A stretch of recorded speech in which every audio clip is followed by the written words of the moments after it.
psaume 10. Le psaume 10, on voit souvent un psaume qui exprime souvent notre état d'âme dans le désespoir.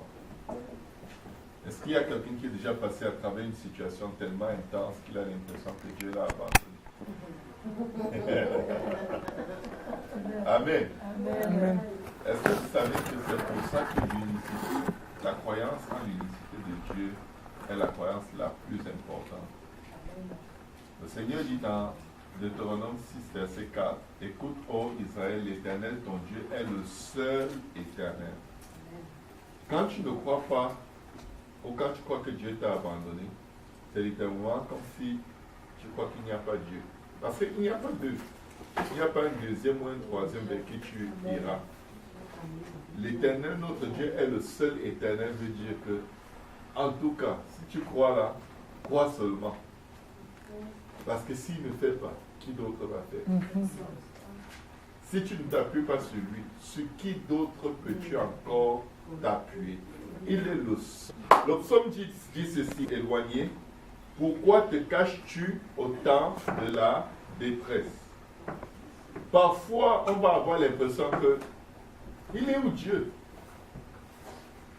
Il est où? Seigneur, je souffre, mais tu es où? Des fois, je suis passé dans des situations où j'étais tellement dépassé que j'ai levé la tête et dit, est-ce qu'il y a quelqu'un là-haut? Littéralement. J'ai dit, allô? Allô?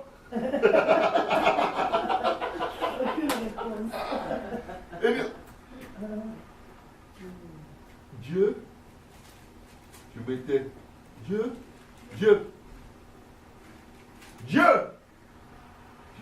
vraiment, tu ne sais même pas quoi dire.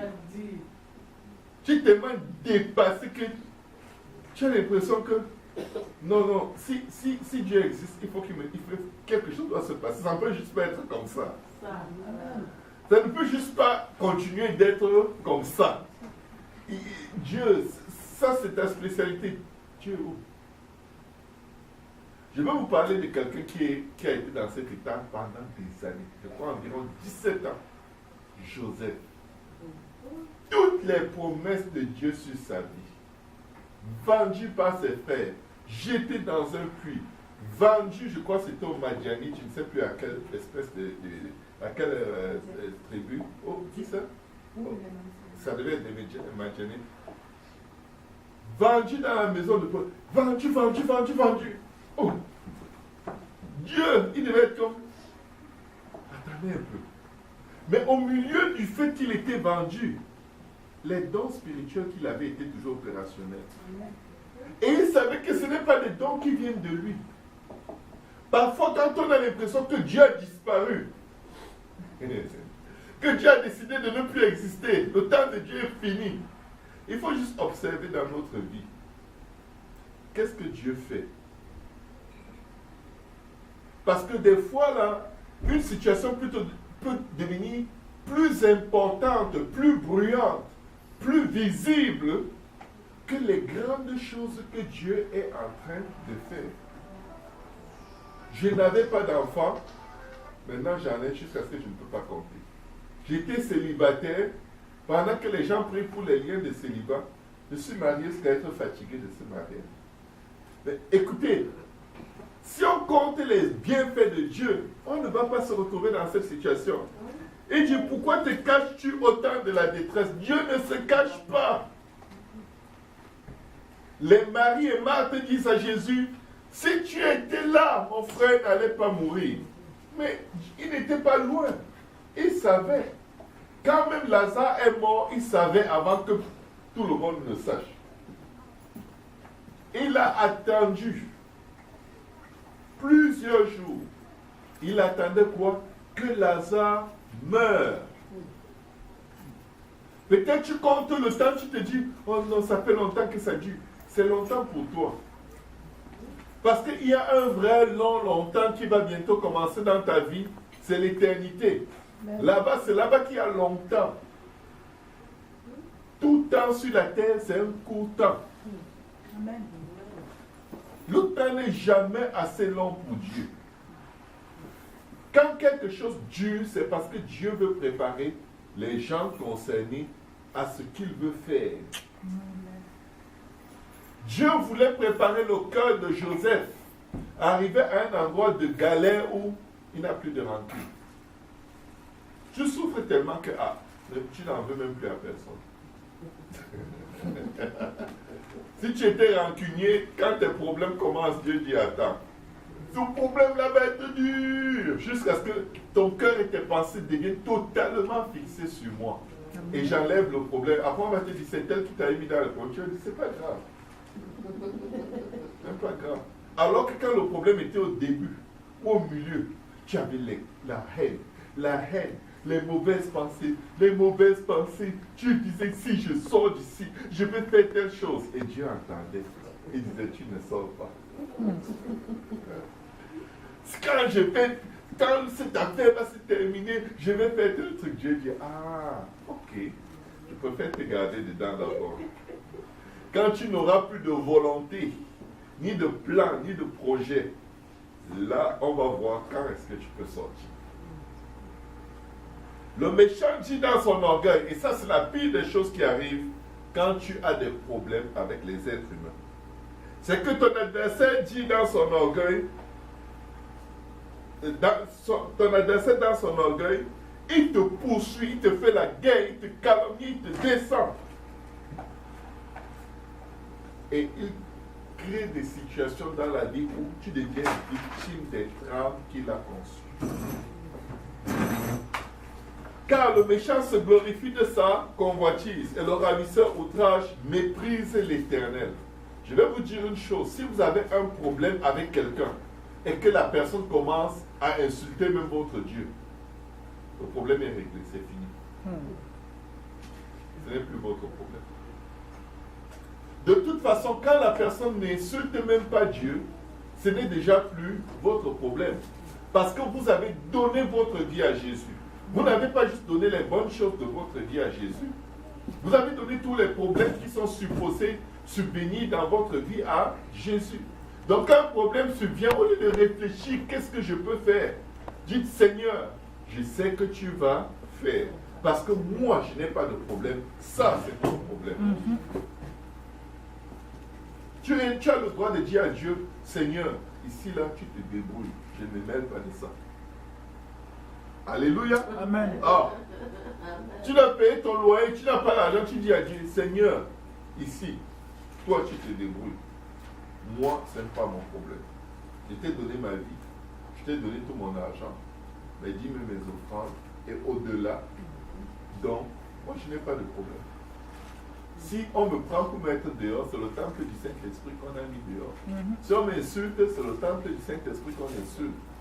Donc, toi qui es dans les cieux, je te demande en tant que ton fils, laisse pleuvoir sur ma vie. Amen. Une pluie de bénédictions en abondance. Amen. Que même les méchants et ceux qui se moquent de moi puissent voir et dire, je sais que l'Éternel vit dans la vie de cette personne. Amen. Amen. Alléluia. Amen. Le méchant qui avait arrogance, il ne punit pas. Il n'y a point de Dieu. Voilà toutes ses pensées. Regardez, ses voies réussissent en tout temps. Tu regardes ton ennemi, tu te dis, oh, lui là, il est en haut. Ce n'est que moi qui souffre. Lui, tout va toujours bien, il n'a pas de problème, il dort bien, il fait ceci bien. Tu n'es pas dans sa vie. Hein. Rappelle-toi, il y a un Dieu. C'est nos yeux qui mentent. Et parfois, effectivement, le méchant ne voit rien, ne sent rien. Et il donne l'impression d'être bien. Mais les méchants ne dorment pas. Ça, c'est ce que vous ne savez pas. Ils peuvent paraître en train de dormir. Mais ils sont tout le temps en train de calculer et réfléchir. Parce que pour dormir, tu as besoin d'avoir quoi? La paix. Et la paix se trouve seulement en Dieu. Amen. Le méchant n'a pas la paix. Pour dormir, il boit, il fume, il se drogue, il utilise des excès de table. Il faut qu'il se drogue littéralement à quelque chose. Il faut qu'il regarde les films jusqu'au matin pour trouver le sommeil. Pendant ce temps, tu es chez toi, tu te dis, lui, il n'a aucun problème. Je veux te dire une chose. Peut-être, toi, tu as des problèmes avec la personne. Mais la personne a des problèmes avec Dieu. Dieu est 1000 fois mieux que tous tes adversaires. Amen. Il souffle contre tous ses adversaires. Il dit en son cœur, je ne chancelle pas. Je suis pour toujours à l'abri du malheur. Que quelqu'un dise faux. Faux. La Bible dit sa bouche est pleine de malédictions, de tromperies et de fraude. Il y a sous sa langue de la malice et de l'iniquité. Il se tient en embuscade près des villages. Il assassine l'innocent dans les lieux écartés. Ses yeux épient le malheureux. Il est aux aguets dans sa retraite. Comme le lion dans sa tanière, il est aux aguets pour surprendre le malheureux. Il le surprend et l'attire dans son filet. Il se courbe, il se baisse, et les misérables tombent dans ses griffes. Il dit en son cœur, Dieu oublie. Est-ce que vous vous rendez compte que la Bible dit que Dieu, le méchant, pense à Dieu? Il fait tellement le mal que lui-même, il s'attend à ce que la foudre tombe sur lui. Et comme rien ne tombe sur lui, il dit, Dieu oublie. Ne croyez pas que le méchant ne croit pas qu'il y a Dieu. Il croit qu'il y a Dieu. Mais il veut voir Dieu en action. Sauf que ce que le méchant ignore, c'est ceci. Dieu ne tarde pas dans l'accomplissement de ses promesses comme beaucoup le supposent. Mais il use de patience envers tous. Tous. Que quelqu'un dise tous. Tous. La même patience que tu demandes à Dieu pour toi, Dieu va l'accorder à tous tes ennemis. Pourquoi? Il ne veut qu'aucun périsse, mais que tous, que quelqu'un dise tous, parviennent à la repentance. Que tu sois juste, que tu sois méchant, Dieu vous attend au même endroit la repentance. Dieu ne prend aucun plaisir à nous tuer parce qu'il nous a créés pour être dans l'éternité avec lui. Amen. Amen. Il dit en son cœur, Dieu oublie. Il cache sa face, il ne regarde jamais. Lève-toi, ô Éternel. Ô Dieu, lève ta main. N'oublie pas les malheureux. Pourquoi le méchant méprise-t-il Dieu? Pourquoi dit-il en son cœur, tu ne punis pas? Tu regardes cependant, car tu vois la peine et la souffrance. Peut-être tu vas dire que Dieu ne voit pas le mal qu'on te fait, parce que tu as mal. Mais Dieu dit qu'il voit ta peine et ta souffrance. Amen. Donc ne te concentre pas sur le méchant, concentre-toi sur quelqu'un qui peut faire la différence dans ta peine et ta souffrance. Parce que si Dieu vient et il détruit même le méchant, ta peine et ta souffrance peuvent rester. Mais si Dieu vient au milieu de toute la méchanceté qu'on te fait, il te bénit, il te lève, il te fait asseoir avec les grands dans les lieux élevés comme Joseph. Tu vas regarder tes ennemis comme des petits. Souviens-toi de moi dans ma souffrance, Seigneur. Souviens-toi de moi dans ma paresse. Souviens-toi de moi dans mes faiblesses, dans mes erreurs. Souviens-toi de moi quand le méchant m'opprime, quand il veut me décimer. Souviens-toi de moi. Fais quelque chose pour moi. Amen. Ce qui va arriver du méchant, c'est ton problème. Mais pour moi, qui suis ton enfant, je lève les yeux vers la montagne, d'où me viendra le secours. Le secours me vient de l'Éternel, pas de la destruction de mon ennemi, mais le secours me vient de l'Éternel qui a fait les cieux et la terre. Amen. La Bible dit que les cieux sont les cieux de l'Éternel et il a donné la terre au Fils des hommes. Amen. Amen. Et il est le seul Dieu. Amen. Vous savez que la Trinité, c'est un truc très dangereux. C'est une provocation de Dieu. Je vais vous dire pourquoi. Quand on va dans Genèse au chapitre 2, le diable, dans Genèse au chapitre 3, le diable vient tenter la femme. Il dit, Dieu a-t-il vraiment dit, vous ne mangerez point de tous les arbres qui sont dans le jardin? Il aggrave l'affaire, il amplifie l'affaire pour mettre Ève dans la détresse. Pour lui donner l'impression que Dieu vous a trop refusé les choses. Elle dit, Dieu a dit, vous pouvez manger des arbres, sauf un. Qu'est-ce que le diable lui dit? Écoutez bien. Le diable dit, allons dans Genèse.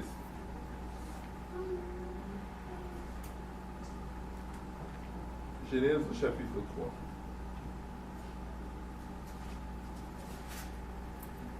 Le serpent était le plus rusé de tous les animaux des champs que l'Éternel Dieu avait fait. Il dit à la femme, Dieu a-t-il réellement dit, vous ne mangerez pas de tous les arbres du jardin? Dieu n'avait jamais dit, vous ne mangerez pas de tous les arbres. Parce que ça veut dire qu'il y a peut-être 4000 arbres qui sont interdits. Amen. Amen. La femme répondit au serpent, nous mangeons du fruit des arbres. Mais quant au fruit de l'arbre, un seul arbre, que quelqu'un dise un seul arbre, Un seul arbre. qui est au milieu du jardin, Dieu a dit, vous n'en mangerez point et vous n'y toucherez point, de peur que vous ne mouriez. Alors le serpent dit à la femme, vous ne mourrez point, mais Dieu sait, écoutez ce que le serpent dit, mais Dieu sait que le jour où vous en mangerez, vos yeux s'ouvriront et que vous serez comme des dieux, connaissant le bien et le mal. Oh, nous sommes comme des dieux. Donc il y a des dieux. Jusqu'à là, tout le monde savait qu'il y a un seul Dieu. Le diable savait qu'il y a un seul Dieu. Mais il vient commencer à leur dire des dieux. Des dieux. Donc il y a plusieurs dieux. Écoute, oh Israël, l'Éternel, notre Seigneur ou notre Dieu est un seul. Il est le seul éternel. Amen. Mais le diable, vous savez pourquoi il est là en train d'essayer de leur faire croire qu'il y a d'autres dieux et qu'ils peuvent devenir même d'autres dieux aussi. C'est parce que lui, il a essayé d'être Dieu. Ça n'a pas marché. Dieu a eu zéro pitié. Tu veux être Dieu? Ok. Bang! Dehors. Il l'a dépouillé de toutes les pierres précieuses qui recouvraient son corps. Quand tu lis le livre d'Ézéchiel, il était couvert, il était l'ange de la louange. La Bible décrit que son corps était recouvert de toutes les pierres précieuses. Quand vous regardez les pierres précieuses qui sont sur la Nouvelle Jérusalem céleste, c'est les mêmes pierres qui étaient sur Satan. De sorte que quand la gloire de Dieu frappait sur lui, ça émettait une mélodie qui faisait que les anges l'adoraient. Il était le gardien de la louange. L'être visible dans le ciel, dans le monde spirituel, sur lequel la gloire du Dieu invisible se reflétait et tout le monde, tous les anges adoraient Dieu. Il a dit, je mettrai mon trône au-dessus du trône de Dieu. L'orgueil est monté dans son cœur, Dieu l'a détruit. Dieu n'a même pas combattu Satan. Dieu n'a jamais combattu Satan. C'est les anges qui ont combattu Satan. Et ils l'ont vaincu. Maintenant, il sait que Dieu ne tolère pas la pensée d'avoir un autre Dieu. Dieu n'a aucune excuse, aucune forme d'acceptation de l'existence d'un autre Dieu que lui. Il dit, seul j'ai créé les cieux, seul j'ai étendu les cieux, je les ai étendus, seul j'ai créé la terre, seul j'ai étendu les cieux. Il a tout fait seul. La Bible dit que toute chose a été créée par lui et pour lui, et toute chose subsiste en lui, de sorte que sans lui, il n'y a rien qui subsiste. Je vais quelque part. Il lui dit, vous, alors le serpent dit à la femme, vous ne mourrez point. Dieu a dit, vous mourrez. Il dit, vous ne mourrez point. Une autre doctrine. Dieu dit, tu vas mourir si tu fais telle chose. Satan te dit, tu ne vas pas mourir. Il va toujours tout faire pour dire le contraire de ce que Dieu dit. Dieu dit, il y a un seul Dieu. Satan dit, non. Vous-même, vous pouvez être des dieux. La femme aurait pu lui demander, mais pourquoi toi qui sais ça et qui peut manger, tu n'es pas Dieu, pourquoi? Mais non. Qu'est-ce qu'il a déclenché en elle? La convoitise des yeux. Parce que, regardez ce que la Bible dit. Alors le serpent dit à la femme, vous ne mourrez point. Mais Dieu sait que le jour où vous en mangerez, vos yeux s'ouvriront. Et que vous serez comme des dieux connaissant le bien et le mal. En prêchant juste une fausse doctrine, Je vous dis, les fausses doctrines sont dangereuses. Si tu écoutes une fausse doctrine, tu vas agir selon la fausse doctrine. Les fausses doctrines sont très dangereuses. Il a prêché une fausse doctrine. Regardez comment la fausse doctrine a de l'effet sur elle. La femme vit que l'arbre était bon à manger et agréable à la vue. Mais tous les arbres étaient bons à manger et agréables à la vue. Parce que quand Dieu les a créés, la Bible dit que Dieu vit que cela était bon. Mais parce que Satan a magnifié, a amplifié la beauté de quelque chose qui ressemblait à toutes les autres choses, mais qui n'avait pour particularité que le fait que c'était interdit, elle commence à voir en cela l'arbre est bon à manger. Wow! Tu n'as jamais mangé, qui t'a dit que c'est bon? Vous voyez comment la fausse doctrine peut te donner un appétit pour quelque chose que tu ne connais pas. La fausse doctrine est très dangereuse. Tu ne connais rien, tu ne sais pas à quoi ça coûte. On t'a convaincu.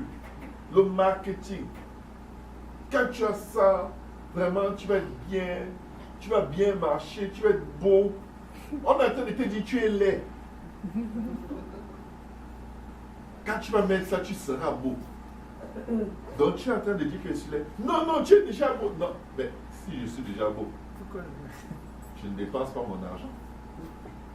Vous voyez? Sans ça, tu n'es pas beau. Avec ça, tu seras beau. La Bible dit,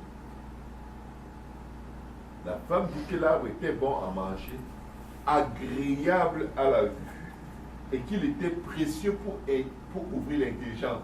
Donc la femme, à cause de la fausse doctrine, elle a cru qu'elle était bête pendant tout ce temps. Elle n'était pas intelligente. Elle était religieuse. Elle ne connaissait pas Dieu. Elle n'avait rien dans le cerveau. Dieu s'est moqué d'elle tout le temps. Waouh! La puissance des fausses doctrines. Elle prit de son fruit et en mangea. Elle en donna aussi à son mari qui était auprès d'elle et il mangea. Qu'est-ce que la femme cherchait? Elle cherchait à être Dieu. Et l'homme qui était à côté d'elle, pendant que le diable prêchait la fausse doctrine à sa femme, il l'a aussi écouté. Parce que la Bible dit quoi? Elle prit de son fruit et en mangea, et elle en donna aussi à son mari qui était auprès d'elle. Il n'était même pas loin. Donc il était là, il écoutait quand on prêchait la fausse doctrine à sa femme. Il n'a rien dit. La fausse doctrine a manipulé le cerveau de sa femme pour lui faire croire qu'elle est idiote, elle n'est pas intelligente, elle n'a rien dans la tête.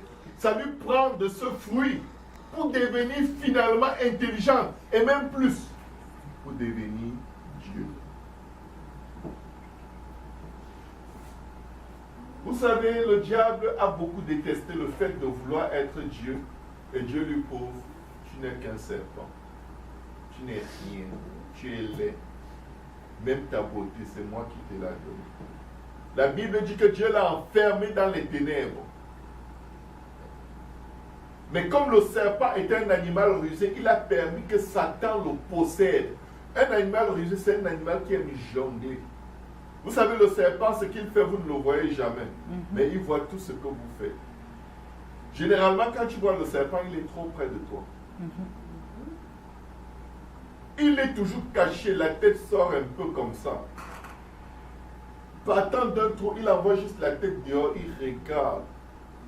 Doucement, progressivement, il fait 360 degrés. Vous êtes là, vous ne le sentez pas, vous ne le voyez pas. Il est froid. Il est laid. Mais il a un plan. Il ne faut jamais le sous-estimer. Il ne ressemble pas à quelque chose qui peut vous faire du mal, mais il peut vous faire vraiment du mal. Il les avait bien calculés. Pourquoi il les a calculés? à côté de l'arbre de la connaissance du bien et du mal, il y avait l'arbre de la vie éternelle. Et Satan les observait. Il voyait que, oh, ils mangent de tous les arbres, ils ne touchent pas à l'arbre de la vie éternelle. Ils mangent de tout. Ils chantent, ils dansent, ils font tout. Mais l'arbre de la vie éternelle, ils ne touchent jamais. Ok. Ils ne connaissent, ils ne veulent pas, ils hésitent. Ils ont la paresse. La Bible, la femme même a dit, nous mangeons de tous les arbres qui sont dans le jardin. Mais de l'arbre de la connaissance du bien et du mal, nous n'en mangeons pas. Est-ce qu'ils mangeaient vraiment de tous les arbres? Ils avaient le droit de manger de tous les arbres. Mais je vais vous dire quel est l'arbre qu'ils auraient dû commencer à manger dès le début. L'arbre de la vie éternelle. Les deux arbres étaient côte à côte, maman. Si tu touchais à l'arbre de la vie éternelle, tu ne pouvais plus jamais mourir. Et tu n'allais jamais plus tomber dans le péché. Et tu n'allais jamais plus avoir envie de manger aucun autre arbre. Parce que tu devenais un être éternel. Dieu leur a donné la possibilité d'être éternel. C'était devant eux tous les jours. Ils ont dit, nous on va manger de tous les autres. Celui-là, on va voir. Oh, je ne suis pas encore sûr. Entre-temps, tu ne manges pas ce qu'il faut manger. Devine quoi, l'ennemi vient avec une idée. Mange ce que tu ne dois surtout pas manger. Parce que ça va te rendre sage. Tu vas être heureux. Tu vas être bien. Tu auras les maisons. Tu vas voyager. Comme si voyager. Voyager, c'est quoi? C'est exposer sa vie dans une bulle de fer au-dessus des nuages pendant des heures. Quand ça va atterrir, toi-même tu es le Seigneur Jésus, le Père de le sang de Jésus. Tu prédiques un sang. Les gens t'envient parce que tu voyages alors que tu es là entre la vie et la mort, en train de lier les démons tout le temps. Et tu es fier, j'ai voyagé. Le stress qu'on t'a vu vivre dans l'avion, là, tu n'en parles pas. Les pleurs, les repentances dans lesquelles tu étais dans l'avion, personne ne sait. C'est ça que le diable offre. S'ils avaient mangé de l'arbre de la vie éternelle, il n'y aurait même pas eu cette conversation. Tu ne manges pas de l'arbre de la vie éternelle, tu vas forcément manger l'arbre de la connaissance du bien et du mal. Pour être à l'aise, beau, heureux, avoir beaucoup d'enfants, belle maison, belle voiture, être aimé de tout le monde. Il n'y a que Dieu qui peut donner de telles choses. Et regardez, quand ils ont mangé, verset 7, les yeux de l'un et de l'autre s'ouvrirent et ils connurent qu'ils étaient unis. Dieu avait prêché l'évangile de leur temps. Depuis qu'il y a l'homme et la femme sur la terre, il y a un évangile par lequel il faut être sauvé. Il y a un seul Dieu. Ce qu'il dit est vrai. Il n'y a pas d'autre façon que la façon que ce seul Dieu a dit. Et quand il dit en vérité, je vous le dis. Jésus dit, en vérité, je vous le dis. Si un homme n'est né de nouveau, il ne peut entrer dans le royaume des cieux. Nicodème lui demande dans Jean au chapitre 3, comment un homme peut-il naître quand il est vieux? Faut-il qu'il rentre dans le sein de sa mère et qu'il naisse? Jésus lui dit, tu es un homme de la loi et tu ne connais pas ces choses. Et vers le verset 7, il lui dit, en vérité, je vous le dis, si un homme ne naît d'eau, il lui explique ce que ça veut dire.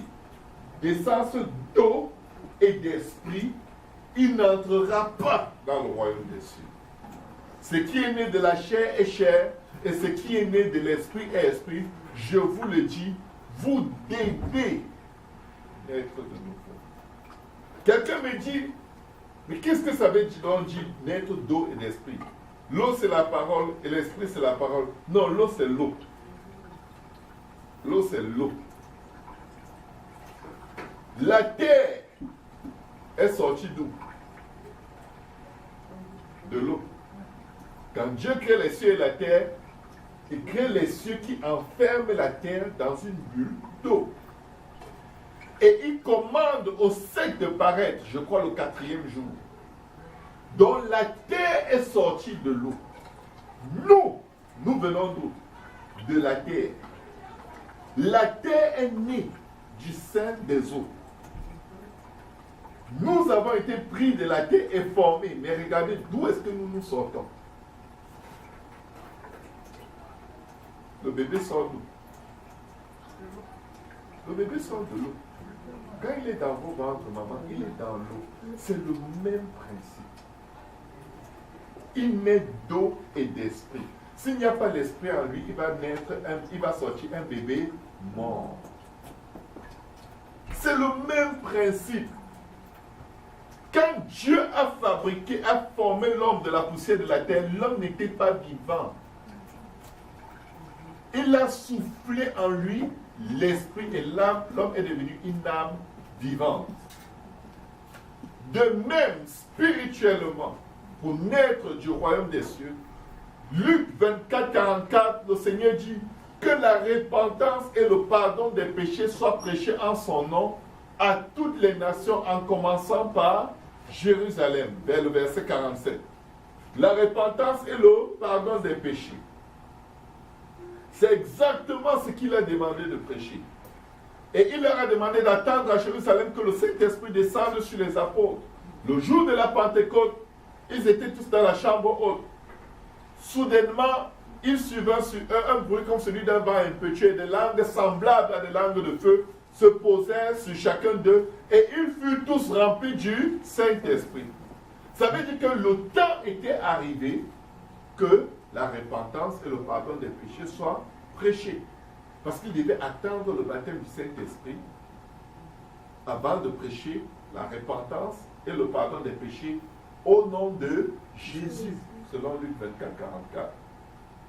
À qui? À toutes les nations, à tout homme qui est sur la face de la terre, commençant par Jérusalem. Jérusalem, le jour de la Pentecôte, le Saint-Esprit descend sur eux. Les gens se moquent d'eux parce qu'ils parlent en d'autres langues, croyant qu'ils ont bu. Pierre prend la parole et dit, ces hommes ne sont pas ivres comme vous le supposez, car ce n'est que la 3e heure du jour. Mais ceci est ce qui avait été promis par le prophète Joël. Dans ces jours-là, dit Dieu, je répandrai de mon esprit sur toute chair. Il est en train de dire, il parle en langue. C'est l'esprit qui a été promis. Jésus a dit qu'on doit naître d'eau et d'esprit. Donc ils sont en train de parler en langue parce qu'ils ont reçu l'Esprit de Dieu, le baptême du Saint-Esprit. Et Pierre prêche la mort, l'ensevelissement et la résurrection de Jésus. Et il dit à ces hommes pieux qui venaient de toutes les nations qui sont sur la face de la terre, Dieu a fait Seigneur et Christ ce Jésus que vous avez crucifié. La Bible dit dans Acte 2, 37, quand ils entendirent cette parole, ils furent vivement touchés dans leur cœur. Et ils ont demandé à Pierre et aux autres apôtres, hommes frères, que devons-nous faire? Ça, c'était les Juifs. Ce n'étaient pas des chrétiens. C'était des Juifs qui se moquaient des premiers Juifs chrétiens qui parlaient en langue. Mais quand ils ont appris que ce sont eux qui ont crucifié Jésus quelques jours plus tôt, ils étaient terrifiés. Et ils demandent à Pierre, qu'est-ce qu'on peut faire maintenant? Qu'est-ce que Pierre leur dit? Répentez-vous et que chacun de vous soit baptisé au nom de Jésus-Christ pour le pardon de vos péchés et vous recevrez le don du Saint-Esprit, car la promesse est pour vous et pour vos enfants et pour tous ceux qui ont cru, en aussi grand nombre que le Seigneur notre Dieu les appellera. C'est-à-dire que tant et aussi longtemps que Dieu appellera les gens, voilà ce qu'ils doivent faire. Jésus avait dit quoi? Prêcher la repentance et le pardon des péchés en son nom à toutes les nations, en commençant par Jérusalem. Qu'est-ce que Pierre prêche? Répentez-vous et que chacun de vous soit baptisé au nom de Jésus-Christ pour le pardon de vos péchés et vous recevrez le don du Saint-Esprit. Car la promesse, quelle promesse? Celle du Saint-Esprit. Elle est pour vous, pour vos enfants et pour tous ceux qui sont au loin, en aussi grand nombre que le Seigneur, notre Dieu, les appellera. La Bible dit que ceux qui reçurent sa parole furent baptisés et ce jour-là, le nombre de disciples augmenta d'environ 3000 âmes. Amen. Amen. 3000 âmes. Ils ont compris. Nous avons l'arbre de la connaissance du bien et du mal, la loi. Mais à côté, nous apprenons que si je nais d'eau et d'esprit, je suis libéré, c'est fini. Il n'y a plus de condamnation pour ceux qui sont en Jésus-Christ. Ils ont dit, vous savez quoi? La loi et ses 600 combien de commandements là, on ne peut pas s'en sortir. Dès que tu rates un, tu as raté tout. C'est comme si tu es un violeur d'enfants, tu as couché avec les animaux, tu manges les animaux. C'est tout, imaginez tous les péchés du monde. Dès que tu rates un seul dans la loi, tu es mort. Vous croyez que 3000 ont cru pour rien? Ils ont compris. L'arbre de la connaissance du bien et du mal auquel on a goûté depuis là, ça ne donne rien. C'est dur. C'est trop dur. On n'arrive pas à suivre Dieu. Même les plus pieux pêchent dans les pensées. Ils doivent aller sacrifier les animaux. Ils ont dit, on va prendre l'arbre de la vie éternelle. 3000 à une prédication qui n'a même pas duré 30 minutes. 3000. Ils se sont fait baptiser d'eau au nom de Jésus-Christ. N'oubliez jamais quelque chose. Quand Dieu dit une chose, Satan va dire une autre. Il n'a pas besoin d'être baptisé au nom de Jésus. Père, Fils, Saint-Esprit, c'est la même chose. Puisque Matthieu 28, 19, Jésus dit, allez faire de toutes les nations des disciples, les baptisant au nom du Père et du Fils et du Saint-Esprit. Mais au nom, c'est quoi? Pluriel ou singulier? Singulier. Il n'y a de, Acte 4, 12 dit, il n'y a de salut en aucun autre, car il n'y a sous le ciel aucun autre nom qui ait été donné parmi les hommes par lequel nous devions être sauvés. Si Dieu dit que sous le ciel, là, il y a un seul nom qui sauve, quel est ce nom? Jésus. C'est Jésus.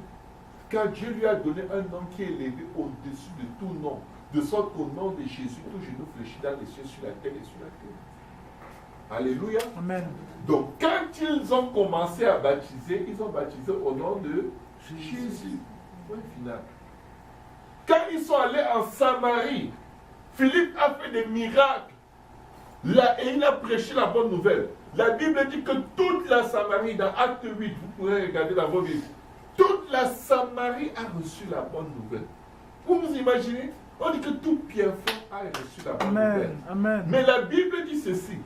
Lorsque les apôtres qui sont à Jérusalem apprirent que la Samarie avait reçu la bonne nouvelle, l'évangile, ils envoyaient Pierre et Jean pour prier pour eux, afin qu'ils reçoivent le Saint-Esprit. Car il n'était encore descendu sur aucun d'eux. Ils avaient seulement tous été baptisés au nom de Jésus. Dans le plus puissant de tous les noms. Amen. Je vous dis, mes frères et mes soeurs, c'est simple. Quand tu chasses un démon, tu ne chasses aucun démon au nom du Père, Fils, Saint-Esprit. Jamais. Tu lis les démons, tu pries pour la maladie, tu fais tout. C'est au nom de Jésus. Maintenant, quand on veut te baptiser, tu dis baptisez-moi au nom du Père, Fils, Saint-Esprit. Il n'y a pas de puissance là-dedans.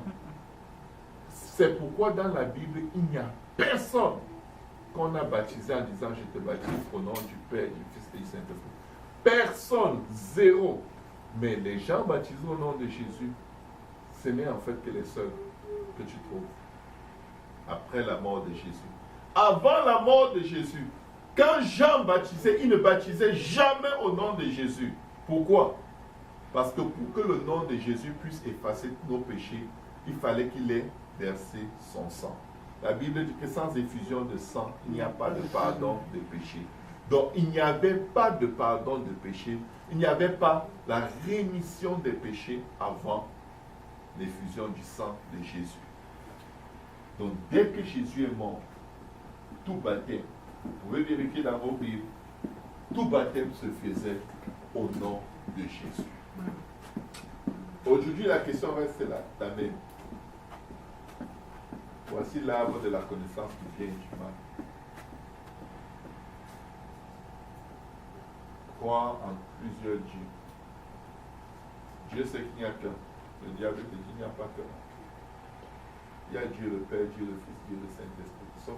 Partout sauf dans la Bible. Il y a un seul Dieu. Amen. Il est Père à la création. Amen. Il est le Fils à la rédemption. Il s'est manifesté lui-même dans la chair. 1 Timothée 3,16 dit, grand est le mystère de la piété. Dieu a été manifesté dans la chair. Prêcher aux anges, prêcher aux nations, vu des anges, élevé dans la gloire. C'est le même Dieu qui a été prêché aux nations. Et qui est-ce qui a été prêché aux nations? Quel est le nom de celui qui a été prêché aux nations?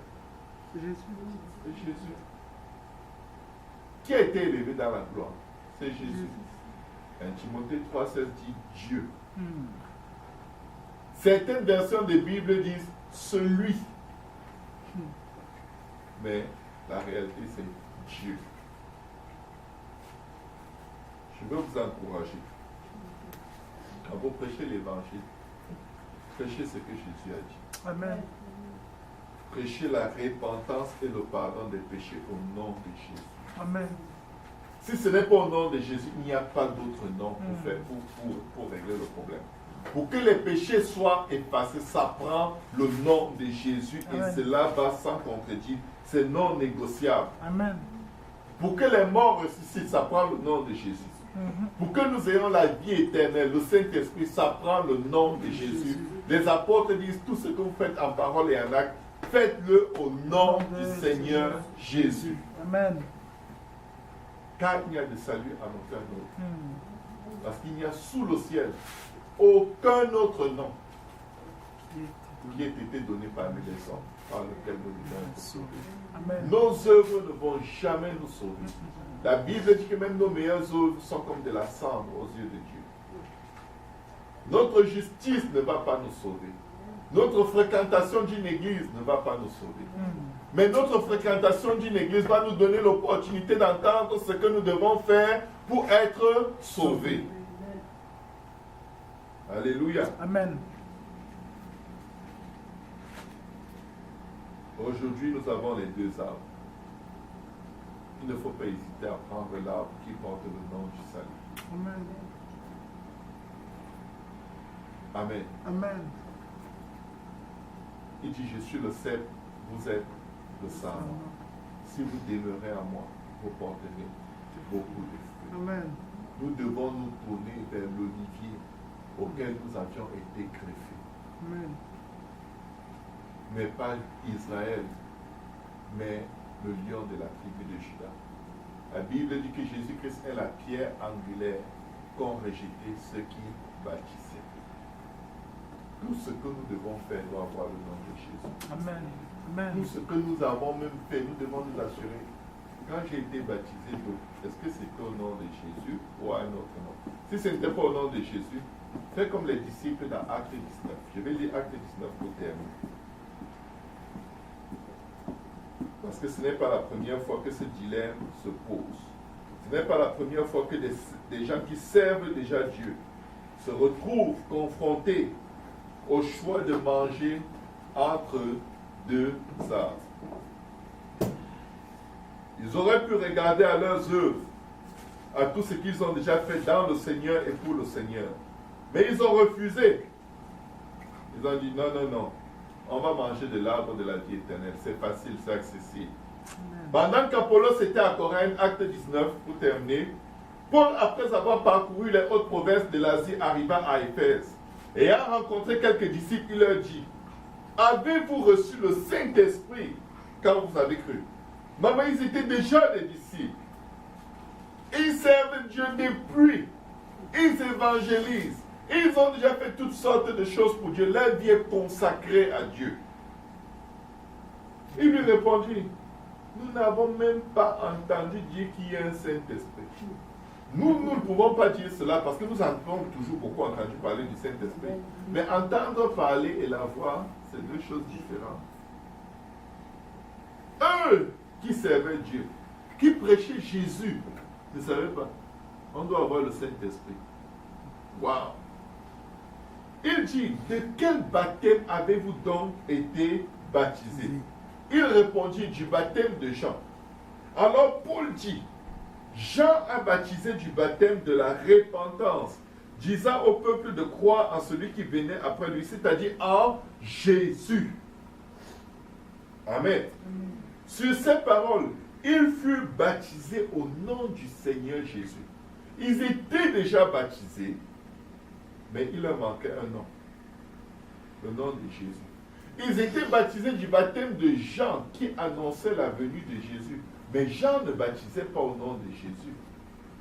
Ils ont recommencé leur baptême. Écoutez, lorsque Paul leur eut imposé les mains, le Saint-Esprit vint sur eux.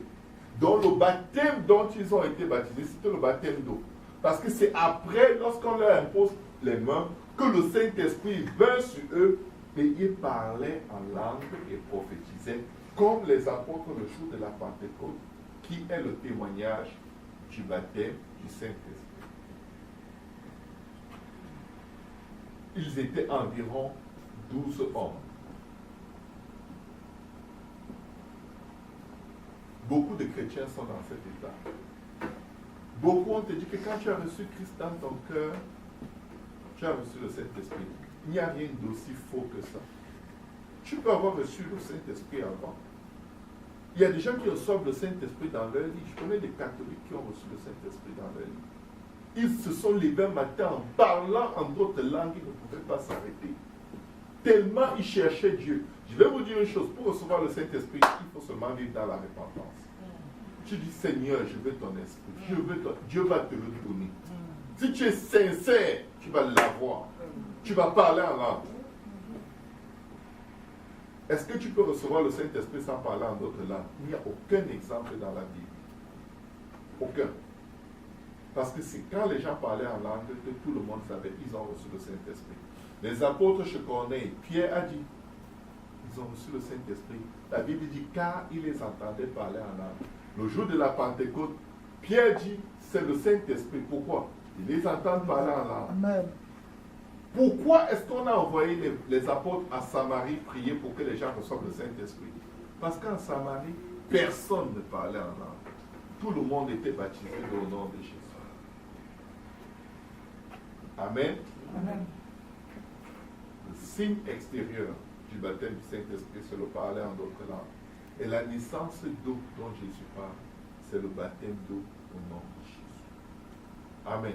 Amen. Nous devons nous assurer que nous avons mangé de cet arbre, qui est l'arbre de la vie éternelle. Et l'arbre de la vie éternelle porte le nom du Sauveur qui est Jésus. Prions, Éternel des armées. Nous te rendons grâce. Rabba Kassada, tu es le seul Dieu. Ton nom, Seigneur, c'est Jésus, l'auteur et le consommateur de notre foi, notre rédempteur, notre sauveur. Il n'y a de salut en aucun autre, tu déclares. Car il n'y a sous le ciel aucun autre nom qui ait été donné parmi les hommes, par lequel nous devions être sauvés. Tu es la pierre angulaire que rejettent ceux qui baptisent. Papa, ton nom est rejeté dans les eaux de baptême. Ton nom est rejeté partout, Seigneur, où le salut est disponible. Mais quand nous te demandons, nous invoquons ton nom. Quand nous cherchons les miracles, nous cherchons ton nom. Quand nous cherchons les prodiges, nous courons après ton nom. Mais quand nous voulons le salut, Papa, la science, la fausse doctrine des hommes, rejette ton nom des eaux de baptême. Rejette ton nom du baptême du Saint-Esprit. Papa, pardonne, Seigneur, pardonne nos croyants, pardonne à la nation tout entière, pardonne-nous, Papa, d'avoir failli de mentionner ton nom en temps et lieu, Seigneur. Permets, Éternel, que la vérité, Seigneur, Papa, la repentance et le pardon des péchés que tu nous demandes de prêcher dans le livre de Luc 24.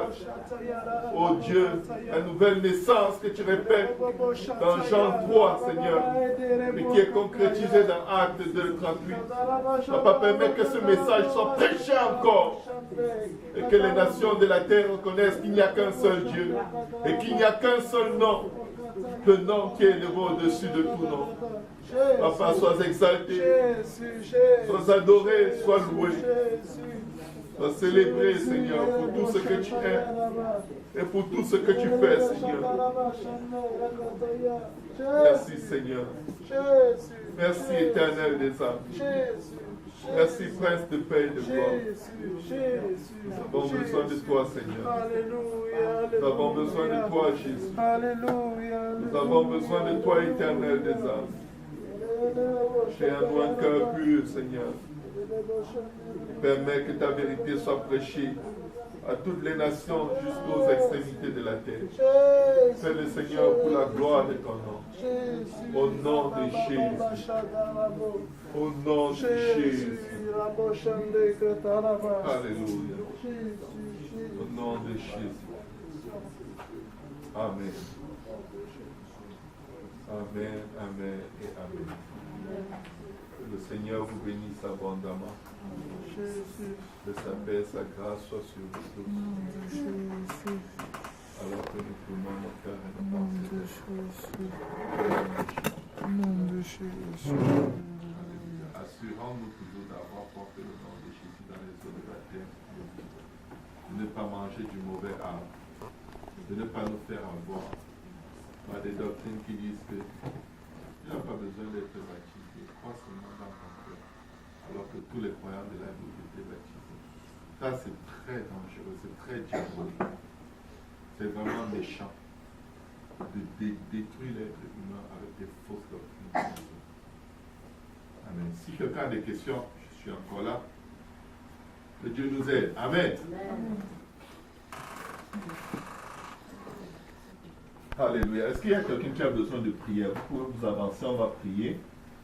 Et Dieu va faire. Alléluia. Dieu est fidèle. Amen. Il est puissant. Quand la parole de Dieu est prêchée, Dieu agit toujours. Il performe des